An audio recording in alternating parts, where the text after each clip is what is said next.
Halo, assalamualaikum warahmatullahi wabarakatuh. Selamat datang di channel YouTube saya. Kali ini saya akan membagikan latihan soal pretest PPG Kimia tahun 2023. Ada beberapa materi yang sudah saya rangkum dari berbagai sumber. Yang pertama tentang langkah penyusunan RPP, kemudian ada komponen RPP, karakteristik materi kimia, karakteristik siswa, dan prinsip penilaian. Langsung saja kita ke materi yang pertama. Langkah penyusunan dan komponen RPP. Soal yang pertama, seorang guru kimia sedang mengembangkan RPP untuk materi hidrokarbon. Di antara kegiatan yang seharusnya dicantumkan pada RPP bagian kegiatan inti adalah, jadi kata kuncinya itu bagian kegiatan inti. A. Membuat rangkuman atau simpulan pembelajaran. B. Menggunakan pendekatan saintifik yang disesuaikan dengan karakteristik materi hidrokarbon dan karakteristik siswa.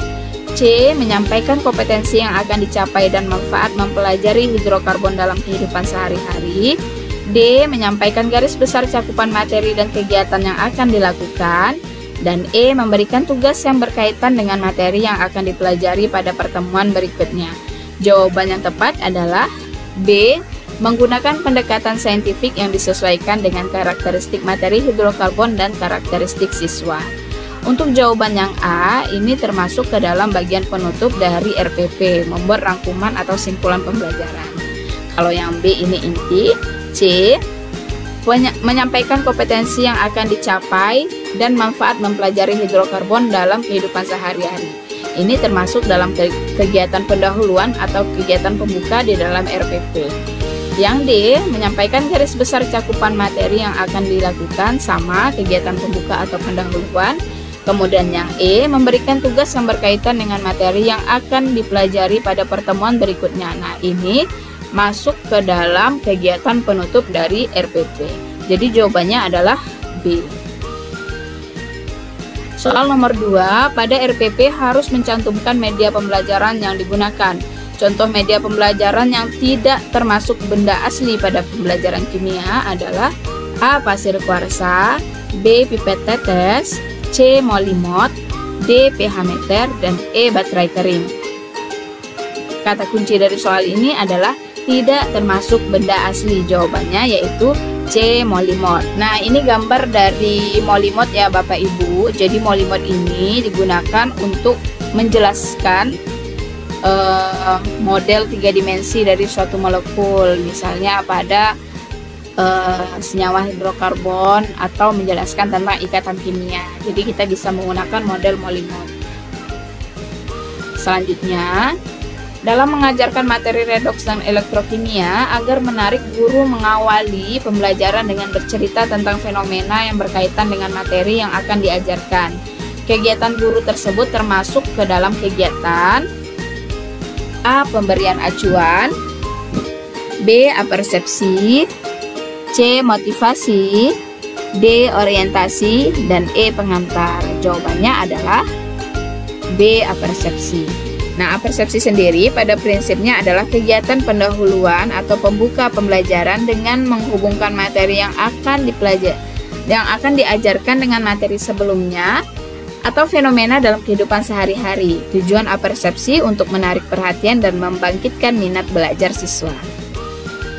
Soal yang keempat, berikut ini merupakan aktivitas yang dilakukan oleh seorang guru pada kegiatan penutup, kecuali A. Membuat rangkuman atau simpulan pelajaran, B. Melakukan refleksi terhadap kegiatan yang sudah dilaksanakan, C. Memberikan umpan balik terhadap proses dan hasil pembelajaran, D. Melakukan penilaian, dan E. Melakukan apersepsi. Jawabannya adalah E. Melakukan apersepsi. Apersepsi dilaksanakan pada kegiatan pembukaan atau pendahuluan. Nomor 5, berikut ini merupakan aktivitas yang dilakukan seorang guru kimia pada kegiatan pendahuluan, kecuali A. Mengkondisikan suasana belajar yang menyenangkan, B. Mendiskusikan kompetensi yang sudah dipelajari dan dikembangkan dan dihubungkan dengan kompetensi yang akan dipelajari dan dikembangkan, C. Menyampaikan kompetensi yang akan dicapai dan manfaat dalam kehidupan sehari-hari, D. Menyampaikan penyelidikan untuk mendapatkan konsep baru yang memperkaya pengetahuan siswa, E. Menyampaikan garis besar cakupan materi dan kegiatan yang dilakukan. Jawabannya adalah D. Menyampaikan penyelidikan untuk mendapatkan konsep baru yang memperkaya pengetahuan siswa. Ini dilakukan pada kegiatan inti. Karakteristik materi kimia. Soal yang keenam. Setelah melakukan ulangan materi struktur atom, Pak Agus mengetahui hasilnya kurang memuaskan. Dengan memperhatikan karakteristik materi struktur atom yang banyak mengandung konsep yang abstrak, maka Pak Agus menetapkan untuk menerapkan metode A. Tanya jawab, B. Kooperatif, C. Diskusi, D. Demonstrasi, dan E. Penugasan. Jawabannya adalah D. Demonstrasi. Demonstrasi dengan menghadirkan benda asli atau model berguna dalam membantu mengkonkretkan konsep yang abstrak di dalam materi kimia. Soal yang ketujuh. Seorang guru kimia ketika mengajarkan ikatan kimia akan menganalogikan ikatan ionik, kovalen, dan koordinasi dengan persahabatan dua orang siswa. Metode yang cocok adalah A. Ceramah, B. Demonstrasi, C. Eksperimen, D. Diskusi, dan E. Bermain peran. Jawaban yang tepat adalah E. Bermain peran. Misalnya ketika menjelaskan ikatan ionik, digambarkan dengan siswa A membalikan bakso siswa B.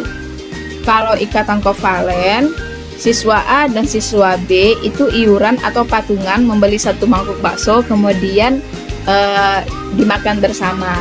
Kalau ikatan kovalen koordinasi, siswa A membeli satu mangkok bakso kemudian dimakan bersama dengan siswa B. Jadi metode yang cocok untuk menggambarkan ikatan ionik, kovalen, dan koordinasi adalah E. Metode bermain peran.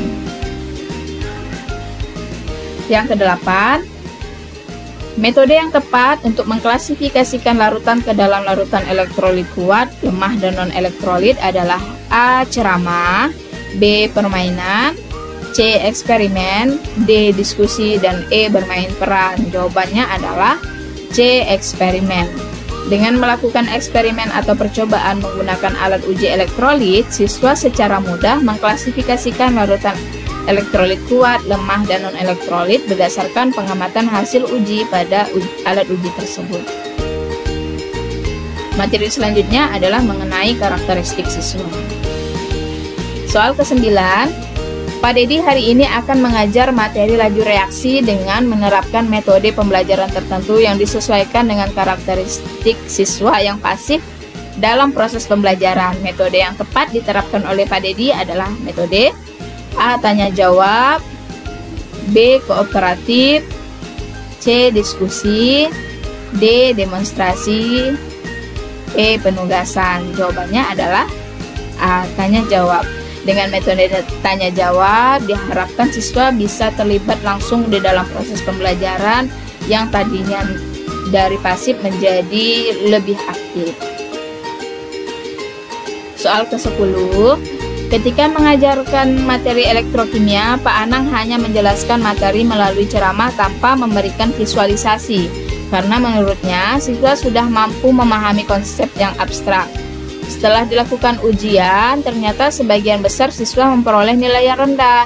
Pak Anang menyadari bahwa karakteristik individu tidaklah sama, sehingga dia ingin mengulangi penyampaian materi tersebut dengan cara menerapkan strategi yang lebih cepat untuk memperbaikinya, yaitu dengan memberikan A. Visualisasi yang dapat membantu daya abstraksi siswa, B. Tambahan waktu belajar agar leluasa menyampaikan materi, C. Tambahan bacaan agar wawasan siswa menjadi lebih luas, D. Pelajaran tambahan pada siswa yang nilainya rendah, E. Tugas untuk didiskusikan secara berkelompok. Jawaban yang tepat adalah A. Visualisasi yang dapat membantu daya abstraksi siswa. Ingat bahwa materi di dalam dalam ilmu kimia itu sifatnya abstrak, sehingga diperlukan visualisasi untuk membantu siswa yang memiliki daya berpikir abstrak yang rendah agar lebih mudah memahami materi kimia. Soal ke-11, Bulis sangat yakin jika setiap materi pelajaran diajarkan secara visual melalui tampilan gambar, video, maupun peraga, maka hasil belajar akan meningkat. Oleh karena itu, ketika Bullis mengajar materi struktur atom, banyak gambar, visual, dan video yang ditampilkan ketika menjelaskan. Namun ternyata setelah diadakan ulangan, sebagian siswa hasil belajarnya justru menurun. Faktor yang lupa diperhatikan Bullis adalah bahwa setiap siswa memiliki A. Gaya belajar yang berbeda, B. Kecepatan belajar yang berbeda, C. Latar belakang yang berbeda, D. Hobi yang berbeda, dan E. Budaya yang berbeda. Jawabannya adalah A. Gaya belajar yang berbeda. Nah, setiap siswa memiliki gaya belajar yang berbeda yang merupakan karakteristik individual dari mereka. Jadi ada 3 tipe gaya belajar. Yang pertama ada visual, itu dengan cara melihat. Ada juga auditory dengan cara mendengar. Ada juga kinestetik dengan cara bergerak, bekerja, atau menyentuh. Mungkin untuk siswa yang memiliki tipe belajar visual dan auditory cocok dengan gaya mengajar Bullis dengan menampilkan visual, gambar, video maupun peraga, alat peraga gitu ya maksudnya, sehingga hasil belajarnya meningkat. Tetapi untuk yang kinestetik belum tentu sesuai dengan gaya mengajar dari Bullis. Jadi jawabannya A, gaya belajar yang berbeda. Kemudian ada materi selanjutnya mengenai prinsip penilaian. Ada menyeluruh, mengacu pada tujuan, dan objektif. Contoh soalnya, sebelum praktikum penentuan titik didih, maka Bu Wati melakukan penjajakan terhadap penguasaan pengetahuan tentang topik praktikum melalui pretest. Salah satu indikator pencapaian kompetensi atau IPK dari mata praktikum ini adalah siswa dapat menggunakan termometer dengan benar untuk menentukan titik didih. Berdasarkan hasil pretest menunjukkan sebagian siswa dapat menjawab dengan benar, yaitu memasang termometer dengan cara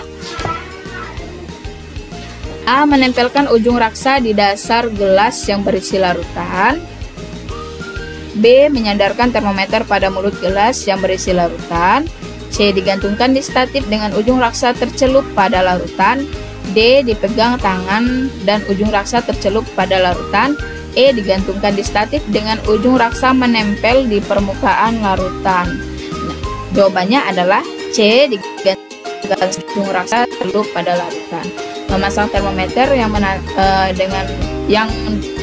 menempel di dasar gelas itu menyebabkan pengukuran tidak akurat.